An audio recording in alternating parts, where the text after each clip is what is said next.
Hello students, so today we will be starting with Golgi bodies. Endoplasmic reticulum हमने last lecture में पढ़ा था। आज के लेक्चर में हम पढ़ेंगे गोल्गी बॉडीज एंड लाइसोसोम्स। तो सबसे पहले तो गोल्गी बॉडी के दो और नाम होते हैं। It is also known as Golgi complex और गोल्गी अपैरेटस। ठीक है, तो टोटल 3 नाम हो गए, Golgi body, Golgi complex and Golgi apparatus. Now it was first discovered by Camillo Golgi. इसी के नाम से इसका नाम रखा गया है। ठीक है, अब जैसे कि इसके स्ट्रक्चर में पता चल रहा है गोल्गी बॉडी की, इसमें बहुत सारी सिस्टर्नेस एक के ऊपर एक अरेंज होके पैरेलली अरेंज हो जाते हैं, जस्ट लाइक आरईआर। जैसे हमने रफ एंडोप्लाज्मिक रेटिकुलम में पढ़ा था कि बहुत सारे सिस्टर्नेस एक साथ कनेक्ट हो गए, इंटरकनेक्ट होके पैरेलल स्ट्रक्चर बन जाता है। सेम ऐसे ही गोल्गी बॉडी में भी बहुत सारी सिस्टर्ने एक साथ कनेक्ट होके पैरेलल स्ट्रक्चर बना लेती है। ठीक है, अब देखो एनिमल्स के केस में गोल्गी बॉडी जो होगी वो न्यूक्लियस के पास में प्रेजेंट होती है जनरली, मतलब इससे इतना डिस्टेंस पे रहेगी। वाइल प्लांट्स के केस में गोल्गी बॉडी पूरे सेल में कहीं पर भी प्रेजेंट हो सकती है, जरूरी नहीं है कि न्यूक्लियस के पास में प्रेजेंट हो।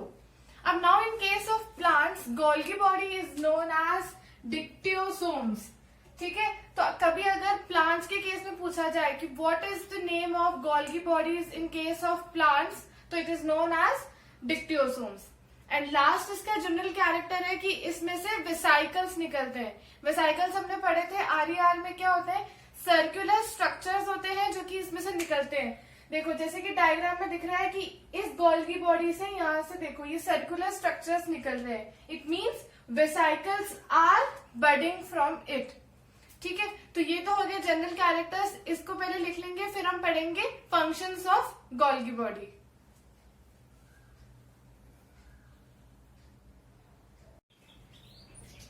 नाउ नेक्स्ट, तो जो गोल्गी बॉडी होती है उसके 2 फेसेस होते हैं। एक तो होता है सिस फेस एंड एक होता है ट्रांस फेस।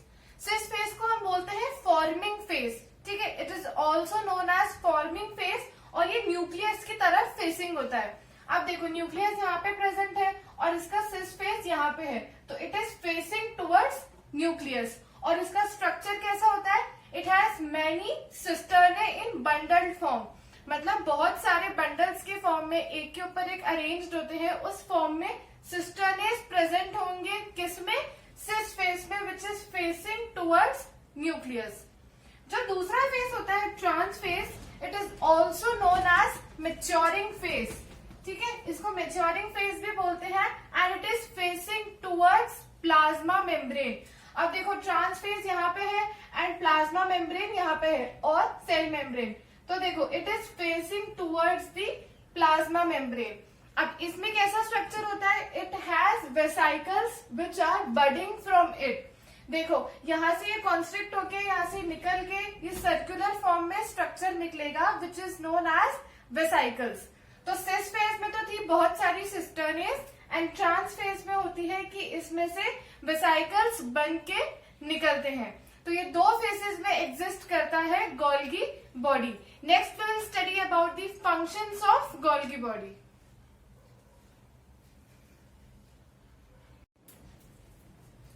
अब आ जाते हैं हम कि गोल्गी बॉडी के फंक्शंस क्या क्या होते हैं। तो सबसे पहला और सबसे मेन फंक्शन गोल्गी बॉडी का होता है सिक्रीटरी।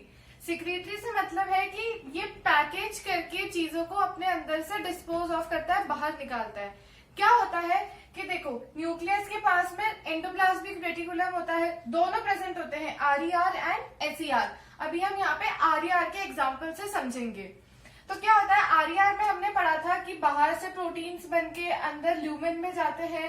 ठीक है, तो ल्यूमेन में बन के वेसाइकल के फॉर्म में हमको प्रोटीन्स मिल गए थे जब हमने आरईआर को स्टडी किया था। तो अब ल्यूमेन से प्रोटीन्स बाहर आ गए एक वेसाइकल में। अब ये ट्रांसपोर्ट वेसाइकल ट्रेवल करती है टू द गोल्गी बॉडी। ठीक है, ये वेसाइकल यहाँ से आई, सिस फेस के थ्रू गोल्गी बॉडी में एंटर होती है। अब गोल्गी बॉडी क्या करता है कि प्रोटीन्स को, ठीक है, अगर आरईआर से सिक्रीशन आ रहा है तो प्रोटीन्स होगा, और अगर कोई वेसाइकल एसईआर से आ रही है तो उसके अंदर होगा लिपिड्स। ठीक है, क्योंकि हमने पढ़ा था स्मूथ एंडोप्लाज्मिक रेटिकुलम बनाता है लिपिड्स।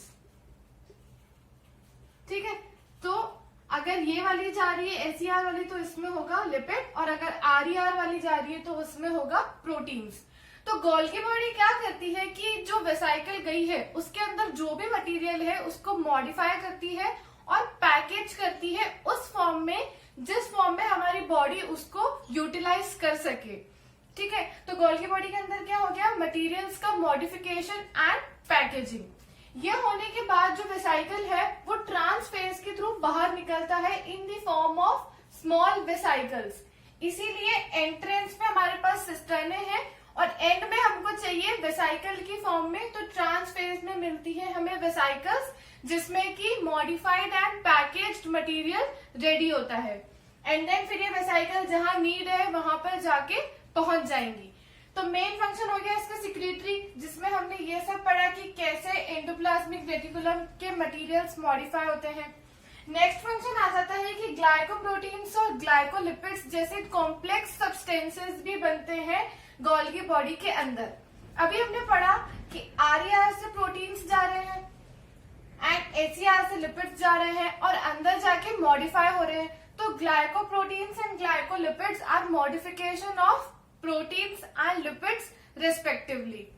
ठीक है, थर्ड फंक्शन आ जाता है कि it helps in the formation of plasma membrane, cell wall and lysosomes. हमने पढ़ा था प्लाज्मा मेम्ब्रेन बनी हुई होती है फॉस्फोलिपिड्स की, तो लिपिड्स यहां से जा रहे हैं। ठीक है, और सेल वॉल के लिए हमने पढ़ा था कॉम्प्लेक्स कार्बोहाइड्रेट्स, तो वो भी इसके अंदर पैकेज होते हैं, मॉडिफाई होते हैं, है ना। अब जो लाइसोसोम्स जिस फॉर्म में बनते हैं वो अभी हम लाइसोसोम वाले टॉपिक में पढ़ेंगे कि कैसे लाइसोसोम का फॉर्मेशन होता है through the help of Golgi body. तो ये जो बाकी के दो फंक्शन है ये इसी का सब पार्ट है कि अगर सिक्रीटरी मटेरियल है, प्रोटीन्स और लिपिड्स गोल्गी बॉडी के अंदर जाएंगे, कैसे पैकेज होंगे, कैसे मॉडिफाई।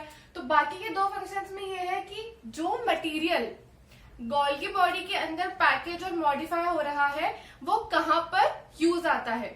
अब देखो, जैसे प्लाज्मा मेम्ब्रेन के फॉर्मेशन में हेल्प होना है तो ये वेसाइकल जो यहाँ से निकलेगी ये यहाँ पे जाके प्लाज्मा मेम्ब्रेन से फ्यूज हो जाएगी।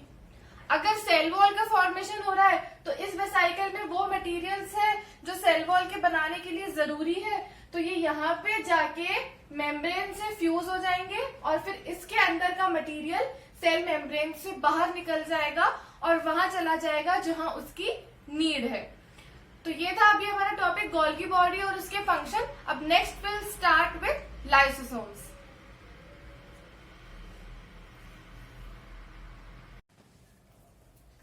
Now next we will begin with lysosomes. तो लाइसोसोम्स क्या होते हैं, छोटे छोटे स्फेरिकल स्ट्रक्चर्स होते हैं जो कि इवनली डिस्ट्रीब्यूटेड होते हैं सेल के साइटोप्लाज्म में। ठीक है, these are single membrane bound जिसके अंदर प्रेजेंट होते हैं कुछ हाइड्रोलाइटिक एंजाइम्स जो कि आते हैं रफ एंडोप्लाज्मिक रेटिकुलम से।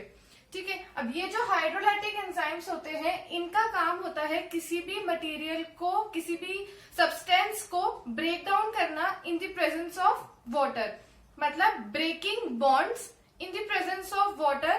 तो ये काम करते हैं हाइड्रोलाइटिक एंजाइम्स। ठीक है, अब now these are acidic in nature. इन एंजाइम्स का नेचर एसिडिक होता है जिसकी pH रेंज करती है from 4 to 5। These are slightly acidic in nature. अब हमने पढ़ा था कि जो लाइसोसोम्स होते हैं, ठीक है, वो कहाँ से बनते हैं, गोल्गी बॉडी से। तो एक बार देख लेते हैं कैसे होता है। हमने पढ़ा था कि प्रोटीन्स आते हैं RER से। प्रोटीन्स रफ एंडोप्लाज्मिक रेटिकुलम में सिंथेसाइज हुए, वहां से ये प्रोटीन ने एंटर किया गोल्गी बॉडी में through cis face. Cis face के थ्रू एंटर करेगा, अंदर जाके ये प्रोटीन्स मॉडिफाई होंगे और क्या बनाएंगे, एंजाइम्स। रफ एंडोप्लाज्मिक रेटिकुलम के फंक्शंस में हमने पढ़ा था कि जो एंजाइम्स होते हैं वो प्रोटीन से मिलकर बने हुए होते हैं। सो RER helps in synthesis of enzymes also. तो ये प्रोटीन्स अंदर जाके मॉडिफाई होके बनाएंगे हाइड्रोलाइटिक एंजाइम्स एंड देन फिर ट्रांसफेज से निकल जाएगी छोटी सी वेसाइकल जिसके अंदर प्रेजेंट होंगे hydrolytic enzymes which is known as lysosome. ये जो अंदर इसके रेड डॉट्स बनाए हैं these are hydrolytic enzymes. So this is the formation of lysosomes from the Golgi body. So हम कह सकते हैं कि RER और गोल्गी बॉडी से मिलकर बनते हैं लाइसोसोम्स। तो ये तो हो गए इसके जनरल कैरेक्टर्स और ये कैसे बनता है। अब देख लेते हैं इसके फंक्शंस। अब क्योंकि इसके अंदर हाइड्रोलाइटिक एंजाइम है जो कि एसिडिक नेचर के होते हैं, तो ये बैक्टीरिया को किल करके सेल को प्रोटेक्ट करते हैं फॉरेन पार्टिकल्स से।